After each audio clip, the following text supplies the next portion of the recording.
Hi, Lindsay. Here's problem number 12. So the first part is actually very similar to almost exactly the same as what you had in the lab. So it says a 13-foot ladder is leaning against a house when its base starts to slide away. By the time the base is 5 feet from the house, the base is moving at a rate of 36 feet per second. So for part A, so here's a picture of our situation. So we have the ladder, which isn't changing, so it doesn't need a variable. Then we have the base, and we have the height. So dB dt, when we take the derivative, will be the rate the base is changing, and dH dt will be the rate that height is changing. So since this is a right triangle, we're going to use the Pythagorean theorem to find the rate the height is changing. So we're going to say h squared plus b squared equals 13 squared. And the only reason we can use that 13 right away is because the length of the ladder is constant. It's not changing. Okay, so now we're going to take the derivative of both sides. So here we'd get 2h dh dt plus 2b dB dt equals the derivative of 13 squared. That'll just be a constant, so 0. Now, we're given that the base is moving at a rate of 36, so that's our dB dt. And we want to know when the base is 5 feet from the house, so this would be 5.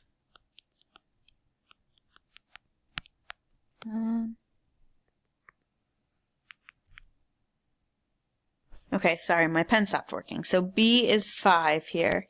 Now, just to find out what h is in this situation, we can use the Pythagorean theorem. So if you plug 5 into the beginning, you'll see that h is 12. So we'd have 2 times 12, we're looking for dh dt, plus 2 times 36. Oops, sorry. B is 5. dB dt is 36 equals 0.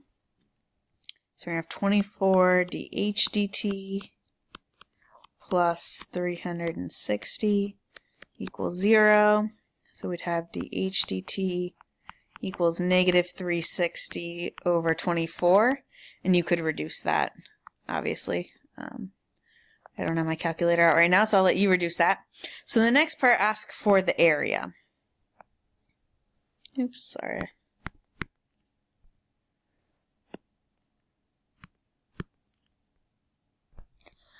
Okay, so the next part asks for the area. Now the area of a triangle, or the rate the area is changing. So the area of a triangle is 1/2 base times height. So dA dt, so here we're going to have to do the product rule with 1/2 b and then h. So we'd have 1/2 b, the derivative of h would be dH dt, plus the derivative of 1/2 b would just be 1/2 dB dt, then times h.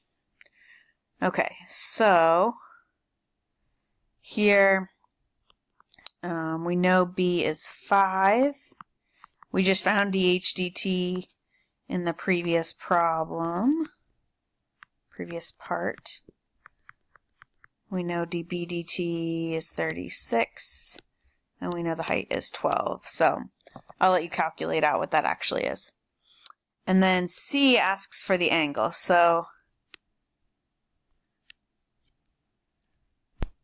okay, so we have our triangle like this, and we want to know the rate the angle is changing. So this is our angle, and we know this is 13 always, and this is our base, and this is our height. So now we need to write an equation that involves that angle, and that's going to be one of our trig functions. So let's use b in this 13, and then our theta. So compared to theta, b is our adjacent, and 13 is the hypotenuse.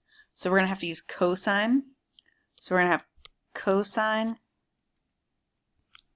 We're going to have cosine of theta equals b over 13. This is the same as saying cosine of theta equals 1 over 13b.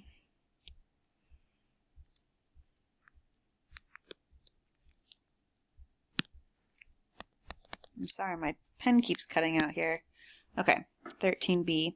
So when we take the derivative of both sides, we'd have negative sine of theta d theta dt equals 1 over 13 dB dt.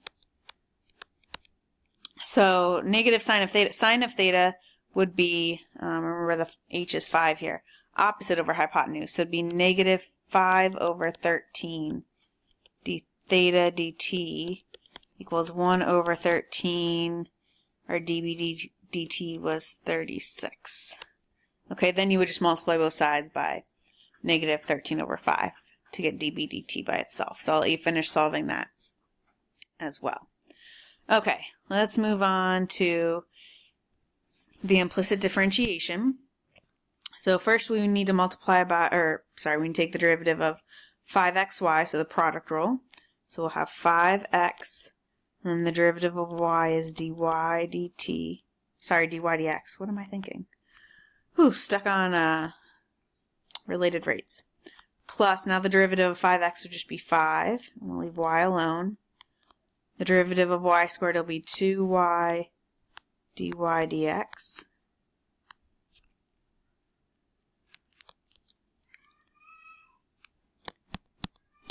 Sorry, my pen stopped again, and I'm sorry if you can hear my son screaming in the background. Okay, so plus 2y dy dx. Oh my goodness, seriously, this pen. Equals 2 plus dy dx. So now we want to get all the dy dx's on one side, so let's put them on the left. So we'll have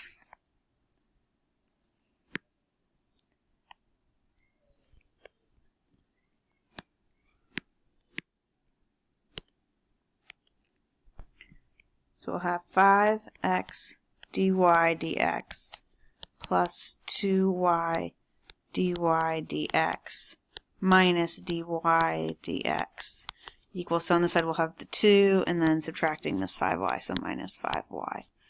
So on the left hand side we'll factor out our dy dx. So we'll have 5x plus 2y minus 1.